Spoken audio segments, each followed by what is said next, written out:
Okay, so talking about AI taking our jobs as 3D artists, so I'll just talk about my experience. Now, there's different forms of AI and everything. I'll just talk about like hybrid Midjourney and everything. So people hit me up and be like, "Yo, can you make me like a video?"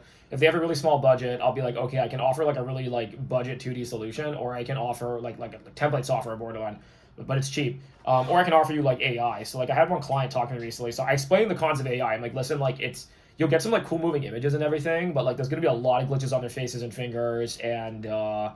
Um, but some people like that effect because they want that crazy, like trippy, stylized psychedelic effect. So I pitched it, and then I sent him the video after, and he's like, "Oh, I can't use this and that. This is unusable." And that's sort of been my experience for the last year straight trying to use this stuff, right? Like I think Wonder Dynamics came out. I'm gonna try that out. That's pretty useful because you can just swap things. Like I think that's pretty good software. But the rest of them, it's like, like I don't, like as long as clients need control and they don't want like multiple fingers and like weird artifacts in their animation and they want to act, they're gonna pay and show people and like some of these companies have really big budgets. They don't care about the money. Like as long as that happens, man, 3D artists, we're probably gonna have a job. And the fact that people even pay me to use like Kyber or Midjourney for them, which is crazy because anyone can use it.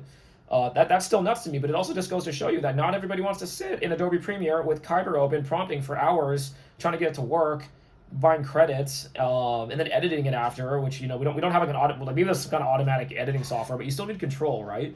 So, like I think 3D artists, man, I think we got a good maybe 5 to 7 years more. And another thing too is that the tools are going to get better. We have Wonder Dynamics. The tools are going to get better and better, and they're going to do things we don't want to do anyways. I don't want to do rotoscoping, dude. No human should be doing rotoscoping. They're outsourcing that to like India and stuff like that. Like I don't want to be doing rotoscoping. I don't really want to be doing like tracking. Can you like automate my tracking? Can you automate like my character lip syncing? And can you automate some of my particle simulations? That'd be nice. Can you automate my flame simulation? So hopefully, like, in the future, it'll be a lot more accessible. There's gonna be a lot more like kids in high school, I think, working on 3D projects and maybe getting whole movies done and being able to do shorts. Like, you already see that right now, man. Like, shout out to Ryan Talbot. I think that kid was like 17 when he dropped that. But you got young kids coming out, dropping like pieces. And I think he works at like Western Digital now. Shouts to him. But like, you got young kids coming out, learning the software. It's not that hard to use. Get really good at it. They're talented. Start making money. Get a job doing it, man. Like that's like ask Maxon 20 years ago how good Cinema 4D was. It was very rudimentary. Didn't have any of these plugins. It was way harder. Like Octane, I think came out like 9 years ago or something. Like, so, I want everyone to just stop paying. Like it's some negative news funnel echo chamber of just negative news. Like I want people to stop worrying about that. And just do your job and focus on pleasing the clients.